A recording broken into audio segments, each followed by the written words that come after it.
Hello दोस्तों, मैं अंकित सिंह आप सभी लोगों का विजडम हब स्टडी पर स्वागत करता हूं इस वीडियो सीरीज़ में, जिसमें हम देखते हैं यूपीएससी 2020 प्रीलिम्स के लिए फैक्ट सीरीज़।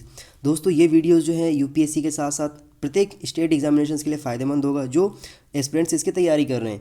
ये वीडियो प्रतिदिन आपको शाम को 7 बजे से 7:30 बजे के मध्य हमारे यूट्यूब चैनल पर मिल जाता है। इसे देखने के लिए आप हमारे चैनल को सब्सक्राइब करिए, बेल आइकन बटन दबा दीजिए ताकि जब भी वीडियो अपलोड करें आप लोगों के पास नोटिफिकेशंस आ जाए।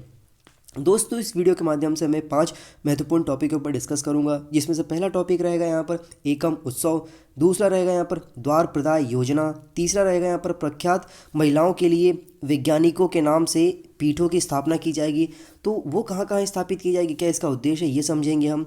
चौथा रहेगा यहाँ पर इन्वायरमेंट और बायोडाइवर्सिटी के साथ साथ यहाँ पर एनिमल से रिलेटेड रहेगा, जो कि फिशिंग कैट एवं ओटर्स एक विशेष प्रकार की प्रजाति है एनिमल्स हैं, इनके बारे में जानेंगे। और पांचवा टॉपिक रहेगा गिर राष्ट्रीय उद्यान के बारे में, जो भी महत्वपूर्ण फैक्ट है वो हम समझेंगे। तो चलिए स्टार्ट करते हैं। तो पहला टॉपिक है यहाँ पर एकम उत्सव। तो देखिए जो एकम उत्सव है ना, इसका स्पेलिंग है यहाँ पर EKAM फेस्ट। तो देखिए केंद्रीय सामाजिक न्याय एवं अधिकारिता मंत्रालय मतलब union ministry of social justice and empowerment ने राष्ट्रीय दिव्यांग वित्त विकास निगम द्वारा आयोजित प्रदर्शनी सह मेला एकम उत्सव का उद्घाटन किया। तो ये जो आप देख रहे हैं यहाँ पर कुछ इस प्रकार से इसका पूरा एडवर्टाइजमेंट का जो पोस्टर है वो कुछ इस प्रकार से है जो आपके सामने दिखाया जा रहा है। तो सबसे पहले महत्वपूर्ण फैक्ट ये होना चाहिए, आपके पास याद होना चाहिए कि इसको किस मंत्रालय ने आयोजित किया था। तो केंद्रीय सामाजिक न्याय एवं अधिकारिता मंत्रालय ने इसको आयोजित किया था। तो क्या क्या महत्वपूर्ण बिंदु है इससे रिलेटेड, तो देखिए यह दिव्यांगजन समुदाय के बीच उद्यमशीलता एवं ज्ञान को बढ़ावा देने हेतु एक प्रयास है, जिसका उद्देश्य समाज में जो दिव्यांगजन होते हैं उनकी संभावनाओं के बारे में जागरूकता पैदा करना है और साथ ही दिव्यांगजन उद्यमियों को एक प्रमुख विपणन अवसर प्रदान करना है। फिर यहाँ पर जो NHFDC है इन उद्यमियों के उत्पादों के विपणन हेतु ब्रांच एवं मंच के विकास के लिए प्रयास कर रहा है। तो क्या हो रहा है कि जो भी दिव्यांगजन है, जो भी यहाँ पर आप इस तस्वीर में देख रहे हैं, जो भी कार्य करते हैं वो, तो उन कार्यक्रमों को एक प्लेटफॉर्म प्रोवाइड कराना है जहाँ से उसको बेचा जा सके। फिर उनके ब्रांडिंग को लेकर के भी यहाँ पर बातें चल रही है, मतलब उसकी ब्रांडिंग किस प्रकार से की जाए ताकि वो जो सामान है उसकी वैल्यू बढ़े मार्केट में, उसमें उद्यमिता, ज्ञान, जागरूकता, उसको किस प्रकार से मार्केट में अवेलेबिलिटी करानी है, इन सब चीज़ों पर यहाँ पर बातें की गई है। अब हमें समझना यहाँ पर ये होगा कि जो NHFDC यह क्या है। तो देखिए NHFDC दिव्यांगजन सशक्तिकरण विभाग के तत्वाधान में एक सर्वोच्च निगम है और यह केंद्रीय सामाजिक न्याय एवं अधिकारिता मंत्रालय के तहत वर्ष 1997 में स्थापित किया गया था। यह निगम लाभ के उद्देश्य से पंजीकृत नहीं किया गया है और दिव्यांगजन और कहें या फिर विकलांग कहें व्यक्तियों को ये उनके आर्थिक पुनर्वास के लिए वित्तीय सहायता प्रदान करता है तथा उनके अपने उद्यमों को विकसित करने और उन्हें सशक्त बनाने के लिए कौशल विकास जैसे कार्यक्रमों का भी ये संचालन करता है और उसमें उन्हें ये मदद पहुंचाता है। तो इस प्रकार से कह सकते हैं कि ये जो एकम उत्सव है, जो प्रोग्राम है, ये लोगों में एक अवेयरनेस के लिए काम करेगा, जो समझ सके कि जो दिव्यांगजन है वह दिव्यांगजन है जरूर, लेकिन वह समाज से अलग नहीं है, वो हम में से ही कोई एक है। तो ये इसका उद्देश्य है, ये इसका ऑब्जेक्टिव है। मुझे उम्मीद है कि आप लोगों को ये वाला जो टॉपिक है अच्छे से समझ में आया होगा। इसका महत्वपूर्ण फैक्ट आप इसमें से निकाल सकते हैं, जैसा कि मैंने कहीं आपको बताया भी है कि सबसे महत्वपूर्ण ये होता है कि उसको किस मंत्रालय ने गठित किया है, कौन सा मंत्रालय उसको संचालित कर रहा है और कौन से डिपार्टमेंट्स इसके अंतर्गत कार्य करते हैं। ये महत्वपूर्ण फैक्ट हो जाते हैं यूपीएससी और अन्य एग्जामिनेशंस के लिए। अब हम बात करते हैं हमारा दूसरा टॉपिक, जो कि है यहाँ पर द्वार प्रदाय योजना। तो देखिए द्वार प्रदाय योजना एक पायलट प्रोजेक्ट है जिसे मध्य प्रदेश सरकार के द्वारा संचालित किया जा रहा है। इसका संचालन इंदौर से शुरू किया गया है, मतलब यह इंदौर में संचालित एक पायलट प्रोजेक्ट परियोजना है। इसे में क्या होगा, तो देखिए इस योजना के तहत इंदौर नगर निगम मतलब इंदौर म्यूनिसिपल्स कॉरपोरेशन क्षेत्र के अंतर्गत आने वाले जो भी लोग हैं उनको ऑनलाइन आवेदन करके 24 घंटे के भीतर घर पर बैठे 5 दस्तावेजों का प्राप्त कराया जाएगा। जैसा कि दिल्ली में इस तरीके के कार्य संचालित किए जा रहे हैं, तो उन 5 दस्तावेज में कौन कौन से दस्तावेज रहेंगे, तो इसमें आय प्रमाण पत्र रहेगा, मूल निवासी प्रमाण पत्र रहेगा, जन्म प्रमाण पत्र रहेगा, मृत्यु प्रमाण पत्र रहेगा और खसरा खतौनी की नकल रहेगी। ये 5 दस्तावेजों को यहाँ पर पहुँचाया जाएगा फ़ोन करके, जब आप उनसे अपना बुकिंग रजिस्टर कराएंगे। तो इसके लिए प्रशासन द्वारा एक स्थानीय कुरियर एजेंसी की सेवा ली जा रही है इंदौर में, जो दस्तावेजों को सार्वजनिक सेवा केंद्रों से एकत्र करके उन लोगों तक पहुंचा देगा जो व्यक्ति उससे संबंध रखता है। इसका उद्देश्य क्या है? इसका उद्देश्य, मुख्य उद्देश्य ये है कि सरकार के सेवा वितरण तंत्र में सुधार करना इसका मुख्य उद्देश्य है। कह सकते हैं कि जो प्रोजेक्ट है, जो भी परियोजना है, एक अच्छा रिस्पॉन्स लेकर के आए, ताकि लोगों में सरकार के कार्य के प्रति भरोसा बढ़े। क्योंकि उन्हें बहुत सारा ऐसा चिंताएं बनी रहती है कि हम जाएंगे तो हमें इस कार्यालय से भटकना पड़ेगा, इस कार्यालय से भटकना पड़ेगा, उस बाबू के पास जाना पड़ेगा, इस बाबू के पास जाना पड़ेगा। ऐसे में बहुत सारे लोग फेडअप हो जाते हैं और बहुत सारे डॉक्यूमेंट के लिए उन्हें एक्स्ट्रा पैसा देना पड़ता है। इस वजह से ये सारा जो प्रोजेक्ट है, हम उम्मीद करेंगे कि एक सफल प्रोजेक्ट के रूप में चयनित हो सके। चलिए अब हम देखते हैं तीसरा टॉपिक, जो कि यहाँ पर बात कर रहा है जो भी प्रख्यात महिला वैज्ञानिक हैं उनके नामों पर पीठों की स्थापना करना। तो देखिए ये क्या है कि जो राष्ट्रीय महिला मतलब राष्ट्रीय विज्ञान दिवस मनाया जाता है प्रतिवर्ष 28 फरवरी को।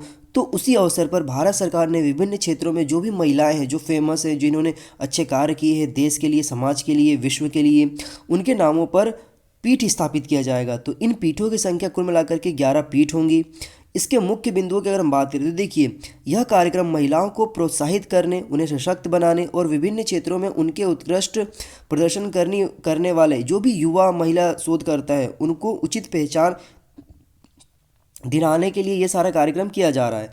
तो 11 पीठों को कृषि, जैव प्रौद्योगिकी, इम्यूनोलॉजी, फाइटोमेडिसिन, जैव रसायन, चिकित्सा, सामाजिक विज्ञान, पृथ्वी विज्ञान एवं मौसम विज्ञान, इंजीनियरिंग, गणित, भौतिकी सहित अनुसंधान के विभिन्न क्षेत्रों में स्थापित किया जाएगा ये 11 पीठ। इसके अतिरिक्त विश्वविद्यालय अनुदान आयोग मतलब यूनिवर्सिटी ग्रांट कमीशन, जिसे हम यूजीसी के नाम से जानते हैं, और महिला एवं बाल विकास मंत्रालय मतलब ministry of women and child development MWCDE। तो यहाँ पर इनके संयुक्त से ये जो संस्था हैं, इनकी प्रतिष्ठित संस्थाओं द्वारा महिलाओं को उच्च शिक्षा हेतु प्रोत्साहित करने के लिए उनके द्वारा चुने गए क्षेत्रों में उत्कृष्टता प्राप्त करने के लिए विभिन्न विश्वविद्यालयों में 11 पीठों की स्थापना की जाएगी। तो इसमें सबसे पहले आपको ये याद रखना होगा कि कौन कौन से इसमें संस्थाएं और मंत्रालय इसमें शामिल है। तो एक यूजीसी है, इसके बाद यहाँ पर women ministry of women and child development है। इन दोनों के ये संयुक्त प्रयास है जिसके माध्यम से ये संस्थाएं स्थापित की जाएगी, ये पीठ स्थापित किए जाएंगे। तो ये बहुत ज़्यादा महत्वपूर्ण है जिसे आपको याद रखना होगा। अब हम बात करते हैं हमारे अगले टॉपिक पे, जो कि है फिशिंग एंड कैट ओटर्स। तो देखिए, ये आप स्क्रीन पर एक विशेष प्रकार का जानवर देख रहे हैं, जो कि ये एनिमल जो है ये आपको बिल्ली जैसा दिखाई दे रहा है। तो हाल ही में चिल्का झील में फिशिंग कैट, स्मूथ कोडेड ओटर और एक यूरेशियन ओटर की उपस्थिति दर्ज की गई है। तो ये तीनों अलग अलग टाइप के एनिमल्स हैं, जिसमें से ये वाला जो आप देख रहे हैं सामने, इसे कहा जाता है फिशिंग कैट। इसका जो वैज्ञानिक नाम है वो है यहाँ पर पेरिओनेलुरस विवेरियस। इसका नाम है पेरिओनेलुरस विवेरिनस, इसका वैज्ञानिक नाम है। यह भारत में गंगा एवं ब्रह्मपुत्र नदी की घाटियों, पश्चिमी घाट, हिमालय की तलहटी, सुंदरवन के मैंग्रोव वन में मुख्य रूप से पाई जाती है। इसे अंतर्राष्ट्रीय प्रकृति संरक्षण संघ मतलब IUCN की रेड लिस्ट में संवेदनशील, जिसे हम इंग्लिश में वनरेबल कहते हैं, की श्रेणी में रखा गया है। इसे यहाँ पर SITES के जो अपेंडिक्स सेकेंड है, परिशिष्ट सेकेंड में भी इसे दर्ज कराया गया है। जबकि भारतीय वन्य जीव संरक्षण अधिनियम 1972 के तहत इसे अनुसूची 1 में डाला गया है, मतलब स्केड्यूल 1 में इसे डाला गया है। तो ये जो फैक्ट है दोस्तों, तीसरा पॉइंट, इसे आपको विशेष रूप से याद रखना है, क्योंकि इसी से संबंधित सवाल बनने के चांसेस बनते हैं। और ये कहाँ पाया जाता है ये भी आप याद रख सकते हैं। हम दूसरा इसका जो एनिमल है वो यहाँ पर स्मूथ कोटेड ओटर, जिसे आप देख सकते हैं कुछ इस प्रकार से दिखाई देता है। तो इसका जो वैज्ञानिक नाम है वो यहाँ पे ल्यूट्रोगाले पेरिस्पिसिटाला, इसका जो नाम है यहाँ पर, ये आपको याद रखना होगा। इसका नाम बहुत ही अटपटा है थोड़ा सा बोलने में भी, तो इसको आप याद कर सकते हैं।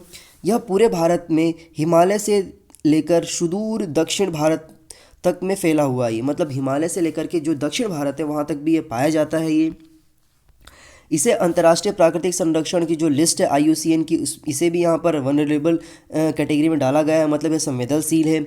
साइट की श्रेणी में भी इसे यहाँ पर सेकेंड लिस्ट में डाला गया है, और भारतीय वन्यजीव संरक्षण की जो अधिनियम है 1972 की, उसमें इसे सेकेंड लिस्ट में डाला गया है। जबकि आप देखेंगे फिशिंग कैट को यहाँ पर फर्स्ट लिस्ट में डाला गया है। फिर यहाँ पर तीसरा एनिमल जो आता है वो आता है यूरेशियन ओटर। तो यूरेशियन ओटर की जब हम बात करते हैं कुछ इस प्रकार से ये दिखाई देता है। इसका जो वैज्ञानिक नाम है लुट्रा लुट्रा, इसका वैज्ञानिक नाम है। यह यूरेशिया में, जो कि पश्चिम में आयरलैंड से लेकर के पूर्वी रूस एवं चीन तक का हिस्सा है, वहाँ पर पाया जाता है ये। इसके अलावा ये उत्तरी अफ्रीका, जिसमें मोरक्को, अल्जीरिया और टूनीशिया, और मध्य पूर्व जो यहाँ पर एशिया वाला रीजन आ जाता है, वहाँ पर आप देखेंगे तो इज़राइल, जॉर्डन, इराक और ईरान में भी ये पाया जाता है। इसके अतिरिक्त इसे जो IUCN की लिस्ट है उसमें यहाँ पर निकट संकट मतलब नियर थ्रेटेड श्रेणी में रखा गया है। मतलब इसके अभी कह सकते हैं कि इतना संवेदनशील तो नहीं है, लेकिन ये आने वाले समय में ये संकट की श्रेणी में आ सकता है। और यहाँ पर साइट की जो श्रेणी है उसमें अपेंडिक्स फर्स्ट में रखा गया है, और भारतीय वन्यजीव संरक्षण अधिनियम 1972 के अनुसूची सेकेंड में इसे रखा गया है। तो यहाँ पर अब हम बात करते हैं हमारा इस वीडियो का अंतिम टॉपिक पर, तो वो है यहाँ पर गिर राष्ट्रीय उद्यान। तो देखिए, गिर राष्ट्रीय उद्यान और वन्यजीव अभ्यारण्य जो है कि गुजरात राज्य के जूनागढ़ जिले में स्थित है ये। तो इसे आप देख सकते हैं, इसका लोकेशन इस प्रकार से है। यहाँ पर पूरा गुजरात राज्य, तो यहाँ पर जूनागढ़ जिले में गिर नेशनल पार्क स्थित है, जो कि एक वाइल्ड रिच एरिया है। और यहाँ पर जो बहुत सारे ऐसे एनिमल्स पाई जाती हैं, और विशेष प्रकार से जो गिर के जो यहाँ पर शेर हैं वो ज़्यादा इसके फेमस है। देखिए, गिर वन एशियाई शेरों का एकमात्र प्राकृतिक आवास है।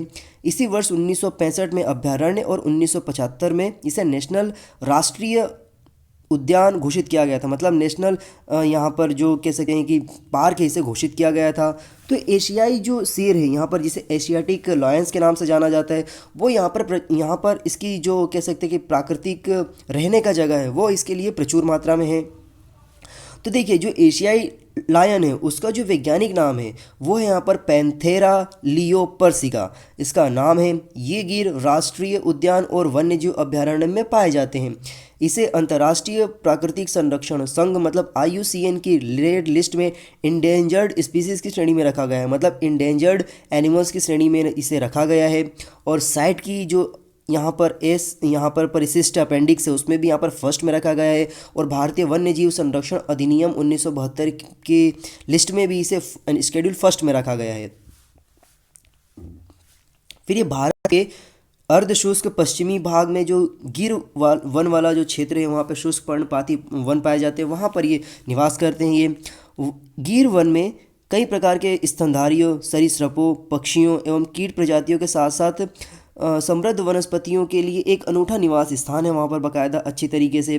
गिर के अक्सर यहाँ पर दिखेंगे आप तो मलधारिस के साथ जोड़ा जाता है, जो कि शेरों के साथ सहजीवी संबंध होने से युगों तक ये जीवित रह सकते हैं, बहुत लंबे समय तक। मलधारिस गिर क्षेत्र में रहने वाले धार्मिक ग्रामीण समुदाय है, जिनकी बस्तियों को नेसेस कहा जाता है। ये बहुत ही महत्वपूर्ण पॉइंट है दोस्तों, कि जो मलधारिस हैं वो गिर क्षेत्र में रहने वाले एक धार्मिक ग्रामीण समुदाय है। इनके बस्तियों को यहाँ पर जो कहा जाता है वो नेसेस कहा जाता है। ये इसको याद रखिएगा। गुजरात में अन्य जो राष्ट्रीय उद्यान है उसमें यहाँ पर काला हिरण राष्ट्रीय उद्यान है, जिसे ब्लैक बग नेशनल पार्क, वसंदा नेशनल पार्क, ये भी दोस्तों एक एग्ज़ाम में पूछा गया था। मुझे जहाँ तक याद आ रहा है कि वसंदा नेशनल पार्क पूछा गया था कि किस राज्य में स्थित है, तो ये गुजरात में है। और समुद्री राष्ट्रीय उद्यान भी है, तो ये भी आपको याद रखना होगा। तो दोस्तों, इस वीडियो के माध्यम से मैंने आप लोगों के सामने 5 टॉपिक कवर किए। उन 5 टॉपिक्स पर मैं आप लोगों से कुछ सवाल पूछूंगा, जिसका जवाब आप लोगों को देना है। पहला सवाल ये है कि जो एकम उत्सव है वह किस मंत्रालय के द्वारा आयोजित किया गया है। द्वार प्रदाय योजना मध्य प्रदेश के किस जिले से स्टार्ट किया जा रहा है, जो कि एक पायलट प्रोजेक्ट है। और इसके अंतर्गत 5 वह कौन सा सर्टिफिकेट है जो प्रोवाइड कराए जाएंगे, आपके घर पे पहुंचाए जाएंगे। तीसरा, यहाँ पर महिला वैज्ञानिकों के लिए जो पीठों की स्थापना की जा रही है उसमें को स्थापित करने में किन 2 मंत्रालयों का सहयोग है, और कुल कितनी पीठ स्थापित की जाएगी भारतवर्ष में, ये बताना है आपको। चौथा, बताना है कि फिश कैट ओटर्स जो है ये एनिमल्स ये भारतीय वन्य जीव संरक्षण अधिनियम के किस लिस्ट में इन्हें अनुसूचित किया गया है, ये आपको बताना है। और पांचवा सवाल ये है कि जो गिर राष्ट्रीय उद्यान है वह गुजरात के किस जिले में स्थित है। इन पांचों सवालों के जवाब आप मुझे कमेंट सेक्शन में दीजिएगा। मुझे आपके सवालों का, मेरे सवालों के जवाब का इंतजार रहेगा। दोस्तों, यदि आप हमारे इस वीडियो को YouTube पर देख रहे हैं तो हमारे चैनल को सब्सक्राइब करिए, फॉलो करिए और बेल आइकन बटन दबा दीजिए ताकि जब भी हम वीडियो अपलोड करें आप लोगों के पास नोटिफिकेशन आ जाए। यदि आप हमारे इस वीडियो को फेसबुक पर देख रहे हैं तो फेसबुक पर भी आप हमारे जो पेज है उसे लाइक करिए और वहाँ पर जो लिंक दिया रहेगा उसके माध्यम से YouTube पर जाइए और वहाँ पर चैनल को सब्सक्राइब करिए और बेल आइकन बटन दबा दीजिए ताकि आपको जब भी हम एक वीडियो अपलोड करें आपके पास नोटिफिकेशन आ जाए। यदि आप इस पूरे वीडियोस के PDF प्राप्त करना चाहते हैं तो आप हमारे जब हम स्टडी चैनल को टेलीग्राम पर जाकर के ज्वाइन करिए, वहाँ पे आपको सारे के सारे वीडियोस की जो PDF है वो मिल जाया करेगी और दिन भर के जो न्यूज़पेपर्स होते हैं वो भी आपको मिलता है और जो अच्छे कंटेंट होते हैं उनको मैं वहाँ पर डालता हूँ, तो आप यहाँ से जाके PDF डाउनलोड कर सकते हैं। इसके अतिरिक्त और भी ज़्यादा आप जानकारी प्राप्त करना चाहते हैं वीडियो के माध्यम से तो आप मुझे अनअकैडमी पर फॉलो कर सकते हैं, जहाँ पर मेरे द्वारा डिज़ाइन किए हुए 29 कोर्सेस है और वहाँ पर 300 से ज़्यादा वीडियोस है, तो वह भी आपको बहुत ज़्यादा महत्वपूर्ण साबित होगी आपके प्रिपरेशन में। ये जो लिंक दिए हुए फेसबुक के अंकित सिंह अनअकैडमी के नाम से आप सर्च करेंगे तो आपको वहाँ पर सारे PDF के लिए जो कह सकते हैं कि लिंक रहेंगी वो मिल जाया करेंगे। आपको दिन भर में जो भी करंट अफेयर अच्छे होते हैं, इन्फॉर्मेशन होती है वो आपको अच्छे नोट्स के फॉर्म में मिल जाया करेगा। तो हमारे पेज को लाइक करिए अंकित सिंह अनअकैडमी के नाम से। और दोस्तों, ये जो UPSC 2020 प्रीलिम्स की जो फैक्ट सीरीज है ये प्रतिदिन शाम को 7 से 7:30 बजे के बीच में आपको हमारे विजडम हब YouTube चैनल पर मिल जाया करेगा, तो आप यहाँ पर फॉलो करिए और दोस्तों के साथ शेयर करिए। यदि आपको किसी प्रकार कोई डाउट होता है तो आप हमें कमेंट सेक्शन में पूछिए, हम कोशिश करेंगे 24 घंटे के अंतर्गत आपको रिप्लाई देने की कोशिश करें। तो मिलेंगे फिर से एक नई जानकारी के साथ, एक नई ऊर्जा के साथ। Have a good day. जय हिंद, जय भारत।